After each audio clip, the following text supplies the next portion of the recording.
বাপজান? সবাই ঘৃণা ঠুৎকার দেবে, তাই মুখের দিকে তাকিয়ে আমি অনুরোধ করছি বাপজান ভুলে যা। কি বলবো বাপজান? কি আপনাকে জ্ঞান দেওয়ার মতো ভাষাটুকু আমার জানা নেই, তবে আমি যতটুকু জানি হিন্দু আর মুসলমান তাতে কি হয়েছে বাপজান? কথায় কি বলে জানেন? কি বলে? কথায় বলে জাত মানে না ভালোবাসা। আপনি কি বিদ্রোহ কবি কাজী নজরুল ইসলামের কবিতা পড়েননি? মোরা একই বৃন্তে দুটি কুসুম, হিন্দু মুসলমান, মুসলিম তাহার নয়নমণি, হিন্দু তাহার প্রাণ। জ্ঞান দেবার চেষ্টা করবো, নীতিবাক্য শুনতে চাই না। আমি জানতে চাইছি ভুলে যাবে কিনা। যদি ভুলে না যাও, তোমার সঙ্গে আমার রক্তের সম্পর্ক ভুলে যাব, মনে করব আমার পুত্র বলে কেউ ছিল না। ভুলে যা, ভুলে যা, ভুলে যা, শুধু ভুলে যা। একটা কথা সব সময় ইয়াদ রাখবেন বাপজান, পিয়াস মানে না ধুপিকা ঘাট, পিয়াস মানে না ধুপিকা ঘাট, अंधारी माने ना चाँद से रात, चांदनी चाँद से होती है मगर सितारों से नहीं, और मोहब्बत एक सी होते हैं मगर हजारों से नहीं। चाहे तो क्या होता है, यही होता है जब मंजूर खुदा होता है।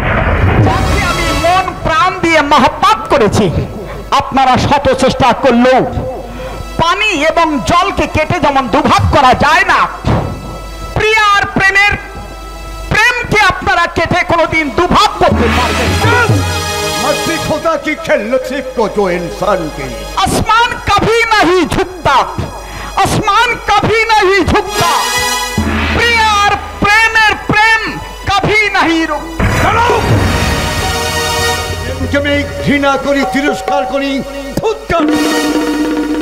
আমি জানতে চাইছি ফিরে না গেলে আমি তোমাকে ভুলে যাব, এই তোমার সিদ্ধান্ত?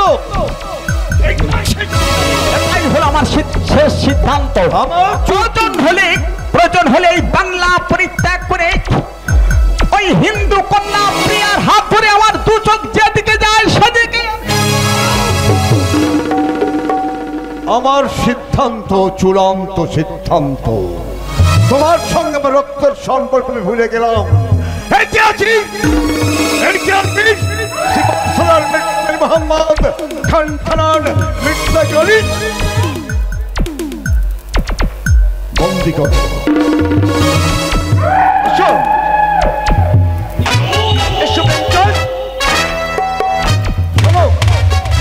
আজকের রাতটা অন্ধকার কারাকক্ষে রাখবে। আগামীকাল সবেরের পহলে প্রকাশ্য দরবারে উজির নাজির আমির উমরা সবার সামনে আমি নিজ হাতে ওই বেয়াদবকে কুরবানি করব।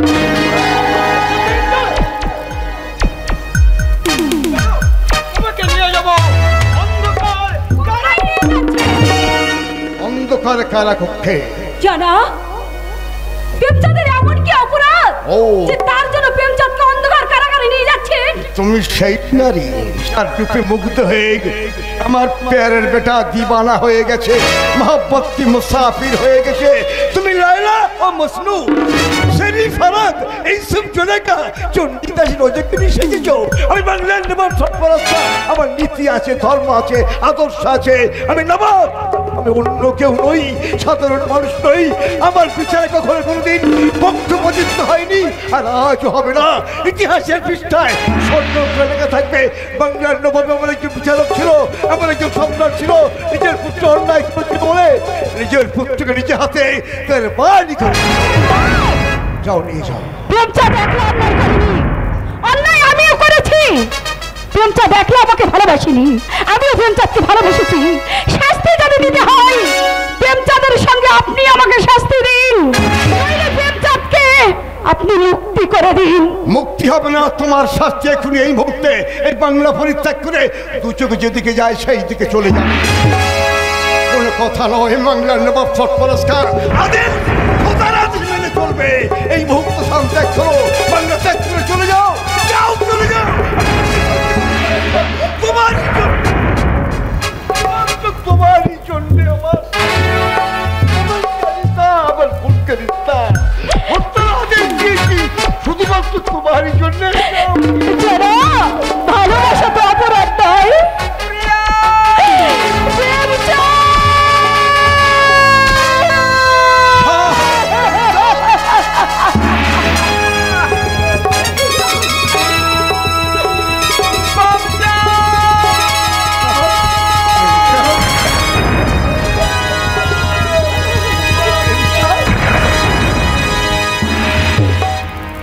এক মুহূর্তের মধ্যে সব শেষ হয়ে গেল।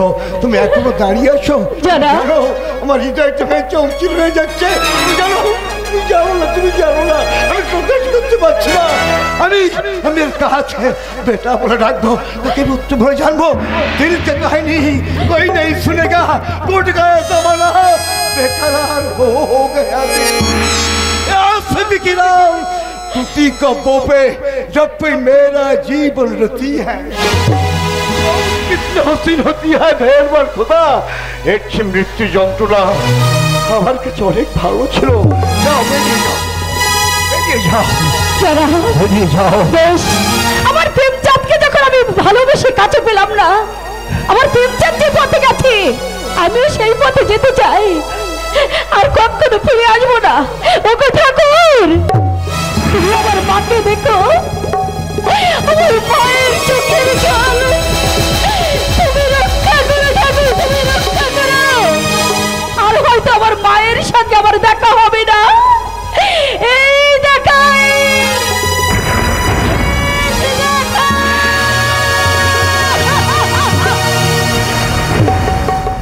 আমি কি ভুল করলাম? না না না না, আমি ঠিক করছি, আমি ভুল করে আমি ঠিকই করলাম। ইতিহাসের পৃষ্ঠায় লেখা থাকবে বাংলার নবাবের বিচারে কোনোদিন পক্ষপাতিত্ব হয়নি, আর আজও হয়নি। আর কোনোদিন কখনো ফিরে এসে আমাকে অব্বাজার বলে ডাকবে না। আমার সব শেষ, আশা কামনা বাসনা সব শেষ। এই বাংলার মসনদ আমার মৃত্যু করে শূন্যই থাকবে, শূন্যই থাকবে। আমি পিতা হোক, হত্যার আদেশ দিনে হাকিম রয়ে যাবেন, হাকিম পরিবর্তন হবে, কিন্তু হুকুম হুকুম থাকবে।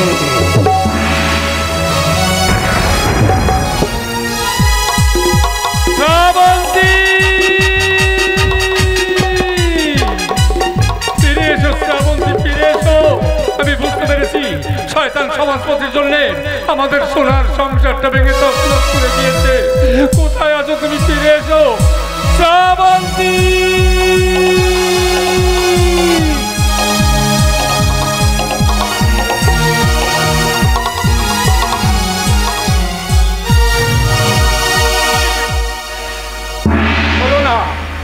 হলো না, একদিকে সমাজ আর একদিকে আমার স্ত্রী শ্রাবন্তী। হলো না, শয়তান সমাজপতি আমার সোনার সংসারটা ভেঙে তছনছ করে দিয়েছে। হলো না সংসার।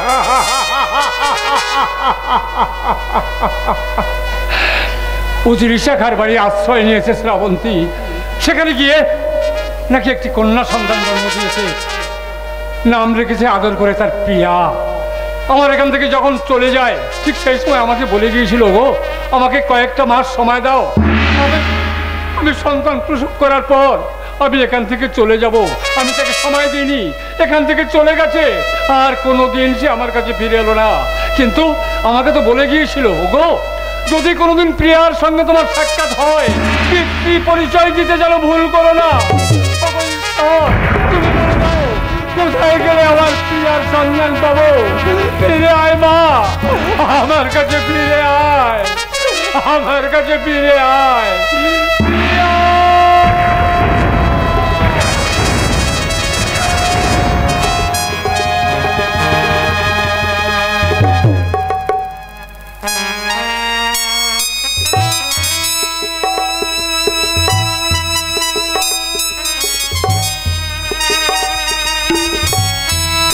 শ্রাবন্তী চলেছে তার পূজার মন্দিরে সন্ধ্যাবেলায় তুলসী তলায় প্রদীপ জেলে পূজার আরতি করতে।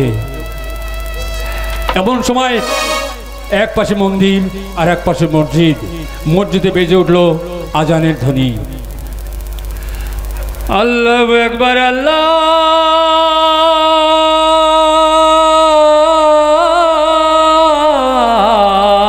আকবার, আল্লাহু আকবার,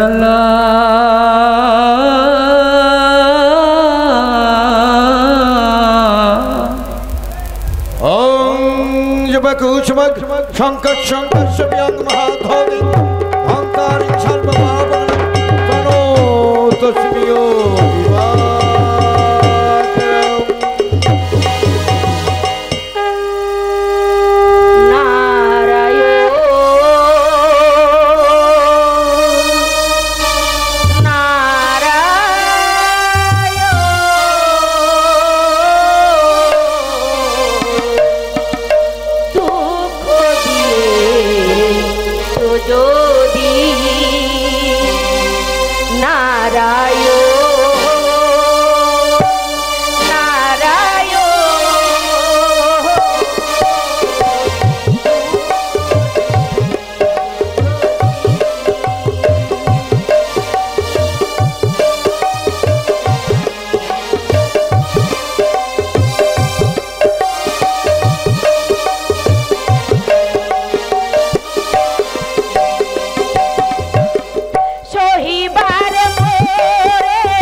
অনেক দেরি হয়ে গেল কাকা।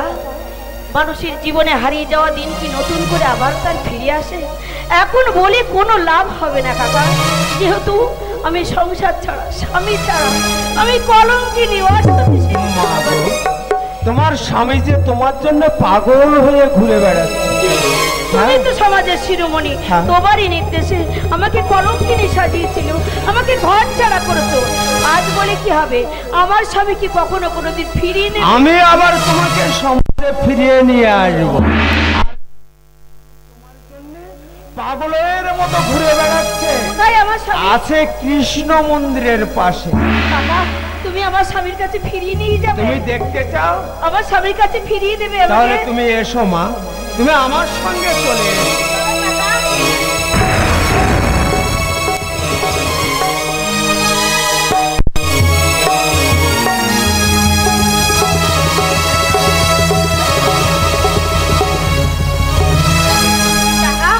এই তো কৃষ্ণ মন্দির, হ্যাঁ। কিন্তু আমার স্বামী কোথায়? আমি তোমার স্বামী। তোমার লজ্জা করলো না? আমি না তোমার পুত্রবধূ? তোমার মুখে ওই কথা উচ্চারণ করে তোমার জিভটা আড়ষ্ট উঠলো না? তোমার জন্য যে আমি দীর্ঘ 20 বছর অপেক্ষা করে বসে আছি। তুমি না সমাজের শিরোমণি, তোমারই কলঙ্কে বোঝা আবার মাথায় চাপিয়ে দিয়েছো। সেই কলঙ্কের বোঝা নিয়ে আমি স্বামীর ঘর থেকে বেরিয়ে এসেছি, আজ আবার ফিরতে করেছো। এত বড় কথা বলতে লজ্জা করলো না? তুমি আমার কাকা। কাকা বলো না, কাকা বলো না, তুমি আমার প্রাণ সখী, আমি তোমায় ভালোবাসি। কাকা বলো না। বলছি কি মা, তুমি আমার কাছে এসো। তোমার ওই রূপ যৌবন আমাকে পাগল করে দিয়েছে।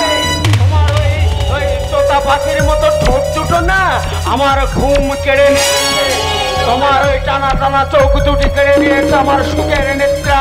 তোমার ওই রূপ যৌবন কেড়ে নিয়েছে আমার।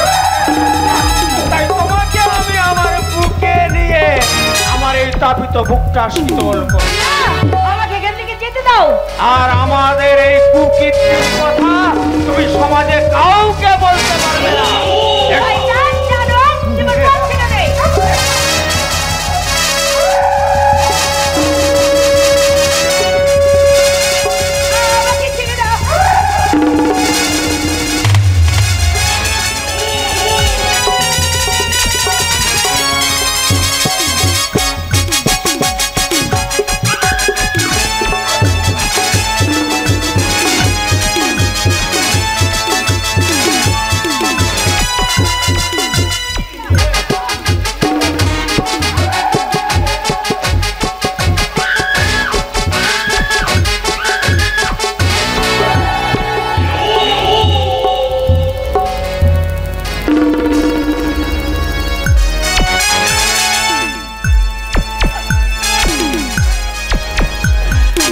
সুখ, আমি যেন শরীরের যৌবন ফিরিয়ে পেয়েছি।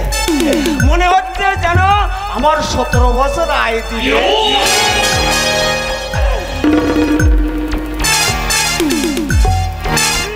আমি এমন সুখ জীবনে কখনো পাইনি।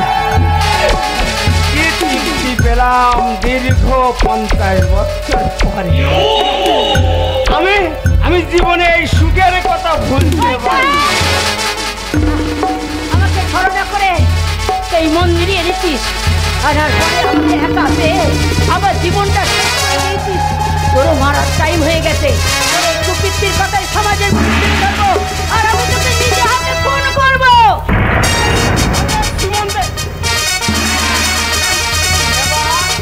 তুই আমার কুকীর্তির কথা সমাজের লোককে বলবি? হ্যাঁ, বলবো বলবো। লোক তোকে আমি দেব না। আমাকে দেবে না? আমাকে দেবে।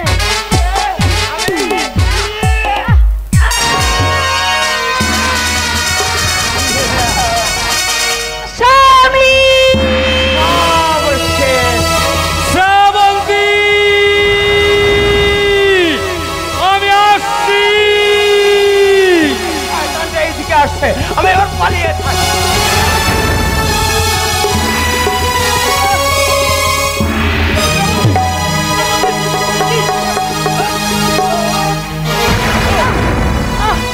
কে? শ্রাবন্তী, কে আমাকে শ্রাবন্তী শ্রাবন্তী বলে ডাকলো? তুমি আমার চিনতে পারছো শ্রাবন্তী? আমি তোমার স্বামী। আমাকে ছুঁয়ো না। আমি কলঙ্কিনী, আমি বিচারিনি, আমি অসুখী। আমার স্পর্শে তুমি আমি তোমাকে এভাবে যেতে দেবো না। বলো বলো, কে তোমাকে এমনি করে নৃশংসভাবে খুন করে চলে গেল?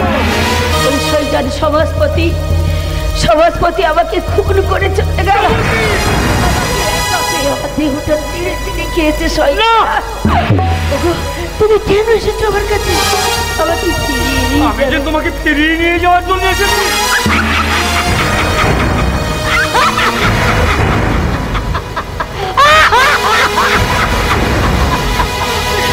ওগো নিষ্ঠুর সমাজ, ওগো নিষ্ঠুর সমাজের মানুষেরা, তোমরা দেখো না, আমার স্বামী আমাকে আমার শ্বশুর বাড়ি ফিরিয়ে আনবে।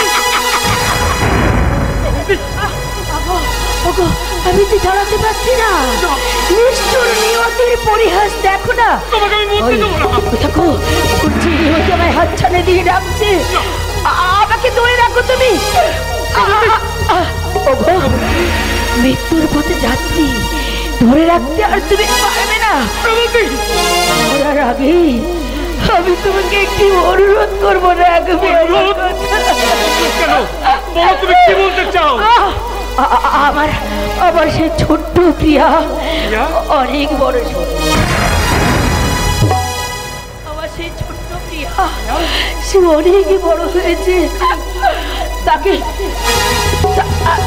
না দিয়ে দিতে হবে, শ্বশুর বাড়ি পাঠাতে হবে। পারলাম না, তুমি তো তার বাবা। কোনোদিন যদি আমার প্রিয়ার সঙ্গে তোমার দেখা হয়, তুমি কথা দাও আমার প্রিয়াকে তুমি সুন্দর করে তাড়িয়ে দেবে না। আমি কথা দিলাম, যদি প্রিয়ার সন্ধান আমি পাই, তার পিতৃ পরিচয় দিতে আমি করবো না।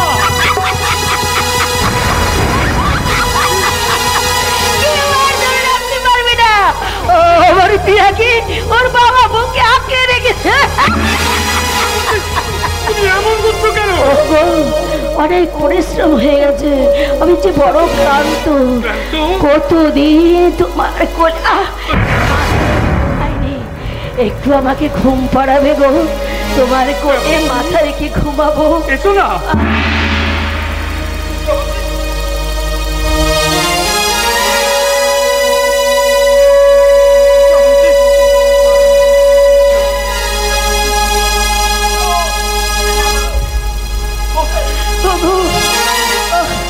আর পাচ্ছি না গো, জীবনের কথাই যে সবকিছু ভুল, কিছু অজ্ঞ লেগে আমি মৃত্যুপথে যাত্রী। যাওয়ার আগে তুমি শুধু আমাকে কথা দেবে যে শয়তান আমাকে বাঁচতে দিল না, আমাকে দূরে করে দিল, সোনার সংসার ভেঙে তছনছ করে দিল, ইয়ার বাবার থেকে বঞ্চিত করেছে। প্রতিশোধ নেবে, আর প্রতিশোধ নেবে। আমায় কথা দাও। আমি কথা দিলাম, আমি তোমার গাত্র স্পর্শ করে কথা দিলাম যে শয়তান তোমাকে সোনার সংসার ভেঙে তছনছ করে দিয়েছে, তোমাকে সংসারে ঠাঁই দিল না। আমি তাকে কিছু ওই দেখো তোমরা যেন হাত চড়ে দিয়ে যাচ্ছে, আমাকে ধরে রাখো।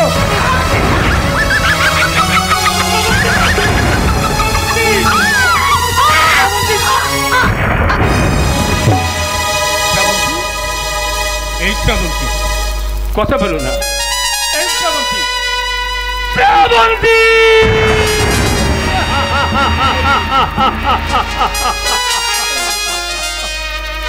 বলো না। পারলাম না শ্রাবন্তী, তোমাকে বাঁচিয়ে রাখতে পারলাম না।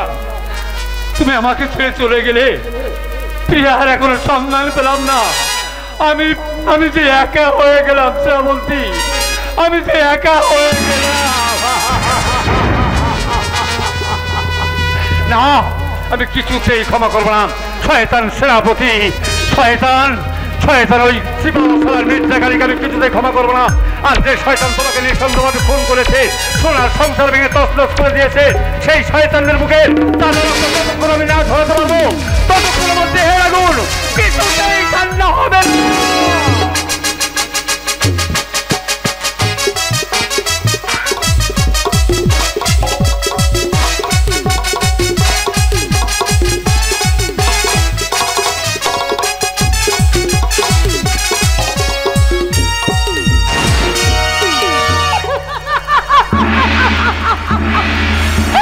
কোথায় গেল আমার প্রেমচাঁদ? কোথায় গেলে বাবা আমার প্রেমচাঁদকে? তুমি বলে দাও না ঠাকুর। আমার মাকে ছেড়ে আমি যে পথে নেমেছি, কোন পথে গেলে বাবা আমার প্রেমচাঁদকে? কত জায়গায় খুঁজলাম, পেলাম না।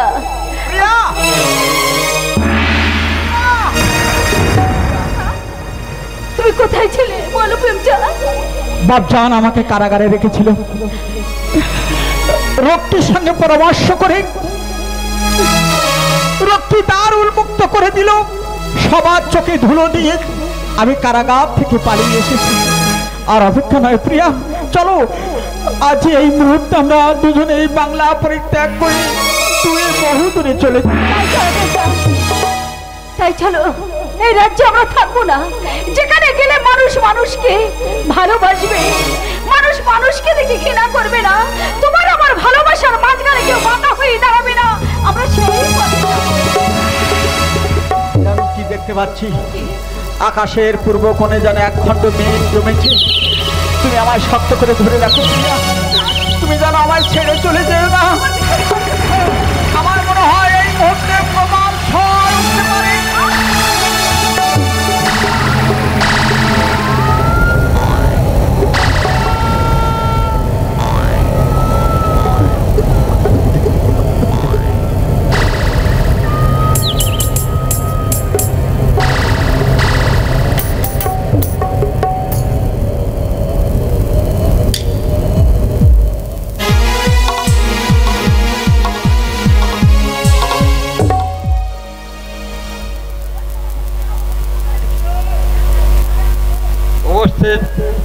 দর্শক মণ্ডলী, আমার মা ভগ্নীগণ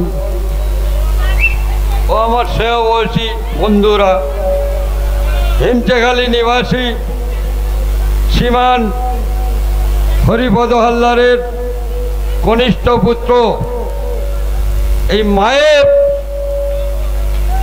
অভিনয়ে সন্তুষ্ট হইয়া আমি 20টি টাকা পুরস্কৃত করলাম।